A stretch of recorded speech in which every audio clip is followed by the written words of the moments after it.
നിലാക്കീറിലേക്ക് സ്വാഗതം. സേതു ഒരാളെ മാത്രമേ സ്നേഹിച്ചിട്ടുള്ളൂ, സേതുവിനെ മാത്രം എന്ന് MT വാസുദേവൻ നായരുടെ കാലം എന്ന നോവലിൽ നിന്നുമാണ് നാം വായിച്ചു കേട്ടത്. അത് വായിക്കുകയോ കേൾക്കുകയോ ചെയ്തപ്പോൾ നമുക്ക് ആരെയൊക്കെയോ ഓർമ്മ വന്നില്ലേ? ഞാൻ അങ്ങനെയാണോ എന്ന ചോദ്യം ഉള്ളിൽ തികട്ടിയില്ലേ? കാരണം എന്താണെന്നറിയാമോ? ഒരു മനുഷ്യന് രണ്ട് തരത്തിൽ ജീവിക്കാനാവും.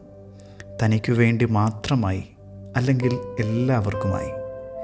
തനിക്കു വേണ്ടി മാത്രം ജീവിക്കുന്നവരെയാണ് നമ്മൾ സ്വാർത്ഥരെന്ന് വിളിക്കാറുള്ളത്. തന്നെക്കുറിച്ച് മാത്രം ചിന്തിക്കുന്നത് കൊണ്ട് അയാൾ തനിക്ക് ചുറ്റുമുള്ളവരെ വല്ലാതെ പരിക്കേൽപ്പിക്കും. കാരണം അയാൾ ആരെയും ശ്രദ്ധിക്കില്ലല്ലോ. അതുകൊണ്ടാണ് മനുഷ്യത്വമില്ലാത്തവൻ, ഹൃദയമില്ലാത്തവൻ, കണ്ണിൽ ചോരയില്ലാത്തവൻ എന്നൊക്കെ നാം അവരെ വിളിക്കുന്നത്. എന്നാൽ എല്ലാവർക്കും വേണ്ടി ജീവിക്കാൻ, അതിനുവേണ്ടി നഷ്ടം സഹിക്കാൻ തയ്യാറുള്ള ചിലരുണ്ട്. കരുണയുടെയോ സ്നേഹത്തിൻ്റെയോ ഒക്കെ ആൾരൂപം പോലെ അവർ കാണപ്പെടും. അവരുടെ ഹൃദയം നിറച്ചിരിക്കുന്നത് സ്നേഹം കൊണ്ടാണ് എന്ന് തോന്നും. ശരിക്കും പ്രണയിക്കുന്നവരെ സൂചിപ്പിക്കാനല്ല. ഇങ്ങനെയുള്ള മനുഷ്യരെ ഓർമ്മിക്കാനാണ് ഹൃദയത്തിൻ്റെ ചിത്രം വരയ്ക്കേണ്ടത്. അതുകൊണ്ടാവുമോ യേശുവിൻ്റെ ചിത്രങ്ങളിൽ ഹൃദയം വരച്ചു ചേർത്തത്? അങ്ങനെയാണെങ്കിൽ എന്തുകൊണ്ടാവും യേശുവിൻ്റെ ഹൃദയത്തെ തിരുഹൃദയമെന്ന് വിളിച്ചത്? 3 കാര്യങ്ങൾ അതുമായി ബന്ധപ്പെട്ട് പറയാമെന്ന് തോന്നുന്നു. തനിക്കു വേണ്ടി ജീവിക്കാതെ ഭൂമിയിലൂടെ നടന്നുപോയ ഒരാൾ എന്ന് യേശുവിനെക്കുറിച്ച് നിശ്ചയമായും പറയാം. യേശു ചെയ്ത ഏറ്റവും വലിയ അത്ഭുതം തനിക്കു വേണ്ടി ഒന്നും ചെയ്തില്ല എന്നതാണ് എന്ന പറച്ചിൽ ഇതിനോട് ചേർത്ത് വായിക്കാവുന്നതേയുള്ളൂ. അങ്ങനെയെങ്കിൽ സ്വാർത്ഥത അല്പം പോലും തീണ്ടാതിരുന്ന ഹൃദയത്തിൻ്റെ ഉടമയെന്ന് യേശുവിനെ വിളിക്കാമല്ലോ. അതുകൊണ്ട് തന്നെ മുറിപ്പെടുത്തുന്നതിന് പകരം അവനേറെ പേരെ സുഖപ്പെടുത്തി. പിതാവ് എന്നെ സ്നേഹിച്ചതുപോലെ ഞാൻ നിങ്ങളെ സ്നേഹിച്ചു, എൻ്റെ പിതാവിൽ നിന്നും കേട്ടതെല്ലാം നിങ്ങളെ ഞാൻ അറിയിച്ചു എന്നൊക്കെ യേശു പറയുമ്പോൾ, തൻ്റെ പിതാവിനെ അപ്പ എന്ന് വിളിക്കാൻ പഠിപ്പിച്ച് എല്ലാവരുടേതുമാക്കുമ്പോൾ, തനിക്ക് കിട്ടിയതൊക്കെ വിളമ്പുന്നതിൽ ആഹ്ലാദം അനുഭവിക്കുന്ന ഒരാളെ നമുക്ക് കാണാമല്ലോ. എനിക്കു വേണ്ടി എന്ന സങ്കുചിത ചിന്ത അവനുണ്ടായിരുന്നില്ല. അപ്പോൾ യേശുവിൻ്റെ ഹൃദയത്തെ തിരുഹൃദയമെന്ന് വിളിക്കാനുള്ള ഒന്നാമത്തെ കാരണം അതുതന്നെയാണ്. അവൻ്റെ ഹൃദയത്തിന് സ്വാർത്ഥതയുടെ കളങ്കമേറ്റിരുന്നില്ല. അതുകൊണ്ട് അത് പരിശുദ്ധമായിരുന്നു.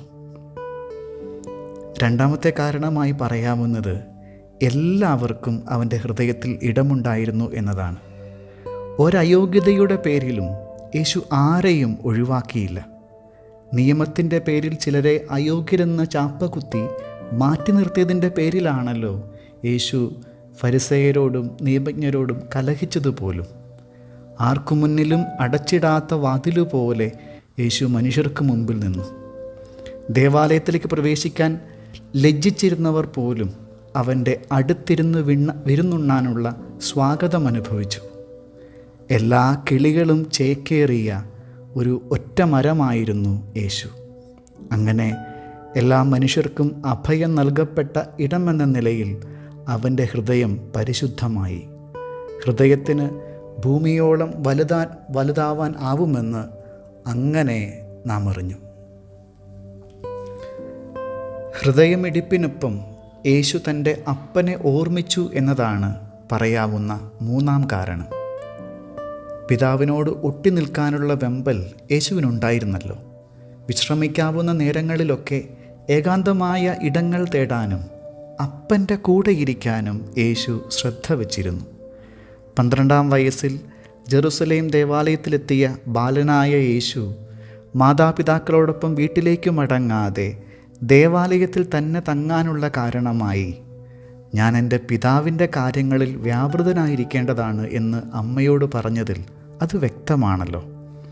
തനിക്കു വേണ്ടി ഒന്നും ആശിക്കാതെ പിതാവിൻ്റെ ഇഷ്ടം നടപ്പാക്കാനുള്ള വ്യഗ്രത കാട്ടിയ, പിതാവിൽ നിന്ന് കേട്ടതു മാത്രം പറഞ്ഞ, തൻ്റെ അപ്പൻ്റെ പേര് മഹത്വമുള്ളതാക്കുക എന്നതു മാത്രം ജീവിതാഭിലാഷമായി കണ്ട ഒരു ജീവിതമായിരുന്നു യേശുവിൻ്റേത്. തന്നെ കാണുന്നവൻ പിതാവിനെ കാണുന്നു എന്ന് പറയാനാവും വിധത്തിൽ അവൻ തൻ്റെ താതനെ ഓർമ്മപ്പെടുത്തി. മനുഷ്യർ ദൈവമെന്ന പിതാവിൻ്റെ മുഖം കണ്ട കണ്ണാടിയായിരുന്നു യേശു. ഒരു ദേവാലയം പോലെ ഇടവിടാതെ അബ്ബാ അബ്ബാ എന്ന് മന്ത്രിച്ച ഇടമെന്ന നിലയിലും യേശുവിൻ്റെ ഹൃദയം നിർമ്മലമായി തീർന്നു എന്ന് പറയാം. ജൂൺ മാസം തിരുഹൃദയ ധ്യാനത്തിനുള്ള നേരമാണല്ലോ. യേശുവിന് ആരെക്കുറിച്ചും പരാതി ഉണ്ടായിരുന്നില്ല. അവൻ്റെ സ്നേഹത്തിൻ്റെ അവകാശിയാകാൻ ആർക്കും ഒരു യോഗ്യതയും വേണമായിരുന്നില്ല. അതെല്ലാവരുടെയും സാധ്യതയായിരുന്നു എന്നോർമ്മിക്കുമ്പോഴാണ് നാം ഹൃദയത്തിന് പുറത്ത് നിർത്തിയിരിക്കുന്ന മനുഷ്യരെ നമുക്ക് ഓർമ്മ വരുന്നത്. കൂടെയുള്ള മനുഷ്യരുടെ കുറവുകളെ പ്രതി വല്ലാതെ പരാതി പറഞ്ഞുകൊണ്ട്, ചിലപ്പോൾ അവരെ വെറുത്തുകൊണ്ട്, അവർ ഇല്ലായിരുന്നെങ്കിലെന്ന് ഇടയ്ക്കെങ്കിലും ആഗ്രഹിച്ചുകൊണ്ട് തിരുഹൃദയ ജപമാല നാം എങ്ങനെയാണ് ചൊല്ലുന്നത്? ഈശോയെ, എൻ്റെ ഹൃദയം നിൻ്റെ ഹൃദയം പോലെ ആക്കണമേ എന്ന് ഉരുവിടുമ്പോൾ യേശുവിനെപ്പോലെ സ്നേഹിക്കാനുള്ള ശേഷിക്കു വേണ്ടിയാണ് പ്രാർത്ഥിക്കുന്നത് എന്ന് നാം ഓർമ്മിക്കുന്നുണ്ടോ ആവോ? പ്രാർത്ഥിക്കുമ്പോൾ ഉരുവിടുന്ന വാക്കുകളുടെ അർത്ഥം നാം ശരിക്കും ഉദ്ദേശിക്കുന്നുണ്ടോ? ശരിയാണ്, നാം ദുർബലരായ മനുഷ്യരാണ്. യേശുവിനെപ്പോലെ സ്നേഹിക്കാനുള്ള ബലമില്ലാത്തവരാണ്. എങ്കിലും അവസാന അത്താഴത്തിൽ യോഹന്നാൻ യേശുവിൻ്റെ നെഞ്ചിൽ ചാരിക്കിടന്നതുപോലെ അവൻ്റെ വക്ഷസ്സിൽ ഇടയ്ക്കിടയ്ക്ക് വെറുതെ ചാരിയിരിക്കാം. യോഹന്നാനെ പോലെ നമുക്കും മാറ്റമുണ്ടായാലോ? പ്രാർത്ഥിക്കാം. ഈശോയെ, നിന്നെപ്പോലെ സ്നേഹിക്കാനുള്ള ആശ എന്നിൽ ഉണർത്തണമേ. ആമേൻ. സ്തുതിയായിരിക്കട്ടെ.